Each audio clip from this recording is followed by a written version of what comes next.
Sa nakaraang content, no, konting review lang, ayan. Kaya kapag yan pong tatlo na yan, nagawa po, no, na-execute ng barangay, ang ating prediction dito, mananalo ang Ginebra. Okay. In the other hand, kapag TNT po ang nakagawa niyan, TNT po mananalo. Ganyan po kasimple, no. Walang palusutan pag natalo, no. So yan lang po ang ating gustong pag-usapan dyan. So yan, sinabi ko dyan, intindihin nyo po yung tao. Hindi po ganun kadali na alaskain ka ng libo-libong tao. Hindi lang po sa venue at pati na rin po sa online, no. Kaya po nagsasalita ako ngayon, no. Intindihin po dapat ito si Eram, no. Huwag siyang, kawawa naman po yung tao, no. Yan lang po, ano, yung aking panawagan as Barangay Ginebra Pan, no. Okay? Asaran lang, walang personalan. Natural po ang asaran, ha? Natural yan. Pero wala nang personalan. Huwag idadamay ang pamilya. Hindi po. Lalabanan ko kayo kung yan ang gagawin nyo sa tao, no?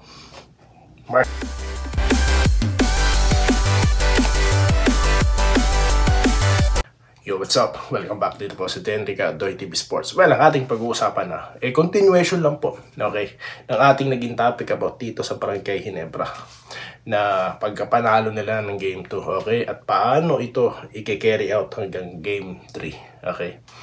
At of course, pagpapatuloy ng pagbabasa ng inyong mga komentaryo. So, hindi lang po ako magko-komentaryo, pati kayo, no? Mga subscribers, commenters, viewers, okay? Bago po yan, kung di pa po kayo subscriber ng channel na ito, mag-subscribe na po kayo, guys. Okay? Subscribe kayo kung nagugustuhan nyo. Kung ayaw nyo po, walang pilitan dito, wag po. At sa mga ayaw, nagsasawa na mag-unsubscribe na rin po kayo. Wala pong problema. No rush, no commitment. Libre po yan, ha, kung gusto nyo maging subscriber. Okay? So, yun po, ang ating gusto ditong gawin, kaya tayo nagko-content. Basahin ang inyong mga komentaryo. Okay, so unahin na po natin dito kay Sir Bobby Cabading, no, na sinasabi, tama ang sinabi mo, depensa ang susi para manalo ang Ginebra Idol. Doy TV, good luck. Yun ang sinasabi natin. Okay, so umpisahan po natin ang topic sa ganyan. Diba? Tayo, sa nakaraang content, no, konting review lang, ayan. Kaya kapag yan pong tatlo na yan, nagawa po, no, na-execute ng barangay, ang ating prediction dito, mananalo ang Ginebra. Okay. In the other hand, kapag TNT po ang nakagawa niyan, TNT po mananalo. Ganyan po kasimple, no. Walang palusutan pag natalo, no. So yan lang po ang ating gustong pag-usapan diyan.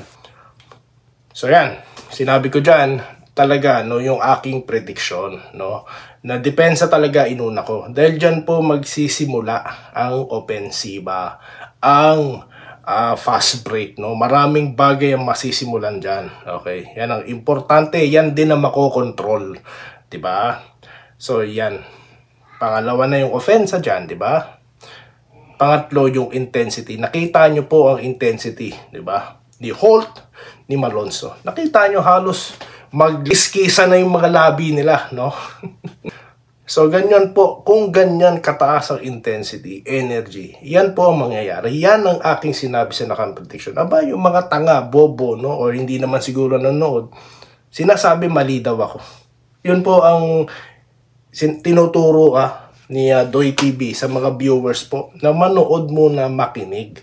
Ganun po, bago kayo magkomentaryo, no. Huwag po kayo maging typical, no, na commentarist, no, dyan sa comment section. Kung ano lang ang nakita nyo, nabasa nyo, hindi nyo nilinaw, no. Makakatikim kayo kay Doy TV. Kaya yun, di ba? Dito tayo kay Ramil Gonzaga. Good evening, boss. Sana magpatuloy ang panalo. No, magpapatuloy po yan. Basta tuloy-tuloy ang, yung ginawa nila, no. Consistent po. Since before game 1, yan pong ating prediction, magpapatuloy po yan, no. Okay. Basta Ginebra, sikat idol, sabi ni Carlos Dizon. Ito po, Florencio Pagtalunan Jr. Ito po, siya po, kayo po yung taga Cebu, di po ba? Shout out, Doy. Kahit ano pa ang excuses ng mga katropa, 1-1 series. We move to Game 3. Defense is the key to win the finals. Don't let TNT shooters good looks to the basket. Double effort sa depensa, limit turnovers. Yun po yung ginawa nila Exactly how they beat Barangay Ginebra sa nakaraang conference, di po ba? At how they beat Ginebra in Game 1 at nung elimination. Yan ang ginawa nila. Ginawa sa kanila ng Ginebra. Hindi sila ready, no? O ready sila. Yun na nga lang, same result, no, ang nangyari sa kanila. Di po ba? Hindi gumana si RHJ. 20, ilan po ba points na? 20 plus points is good enough. Yun na nga lang po, no, in-anticipate talaga yung yung play nila na i-kick out sa mga open shooters. So talagang yun na ang tinarabaho dito ng Ginebra pagdating sa depensa. Yung comment about sa flopping, nakita nyo naman ng flopping ni ng Patak, di ba? Yun po, kahit challenge, di ba challenge nila yun? If I'm not mistaken, pero hindi talaga, halata eh. No, hindi pwede yun, kaya nga may rules for flopping na eh. Dapat honest defense po, no? Kaya di ako fan ng mga biglang babagsak na gano'n, yung mga flopping, dapat lang ma-technical yan dahil panira ng laro yan, no? Mga mabuti kung malapinisi yan, no? Yung legendary flop, yun, comedy naman sa akin yun, no? Comedy yun.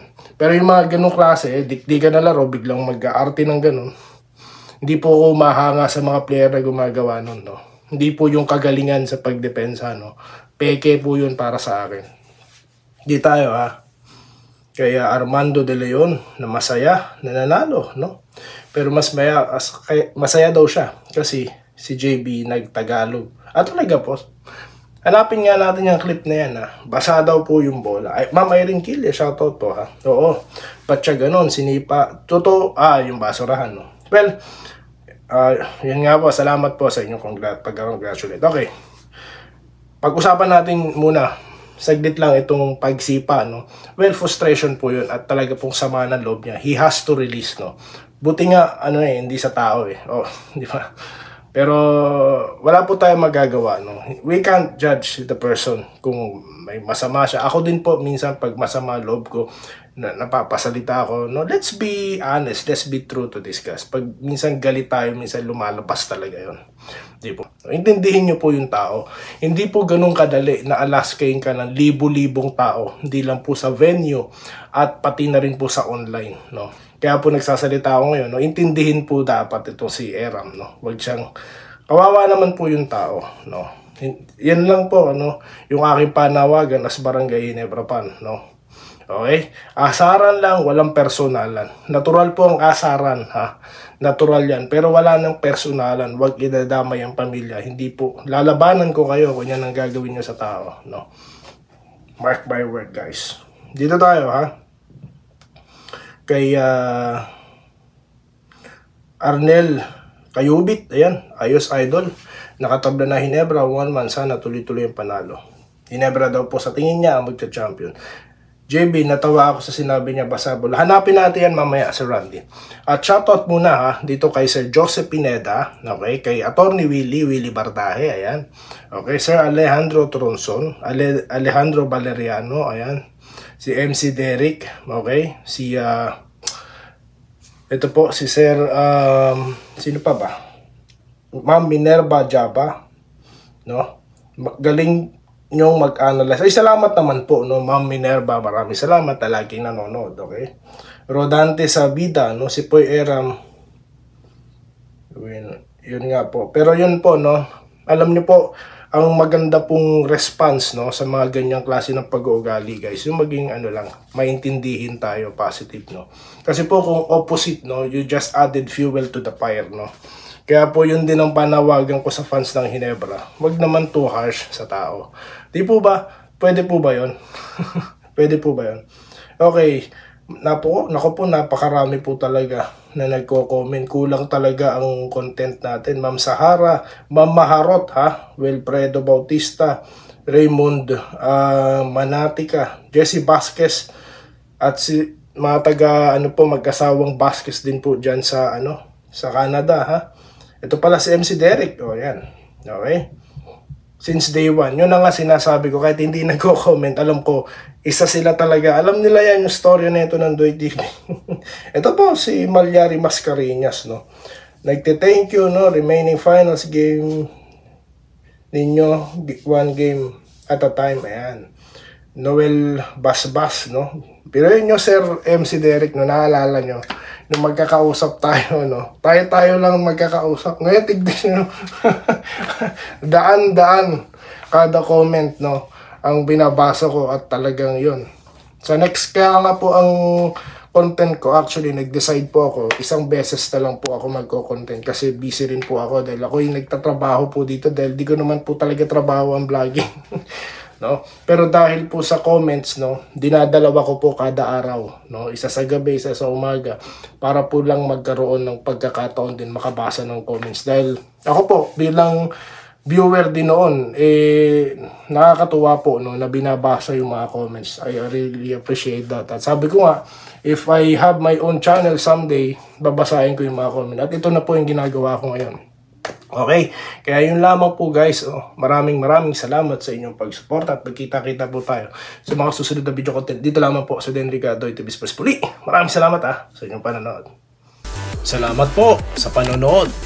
Subscribe na para sa mga susunod na basketball at boxing videos.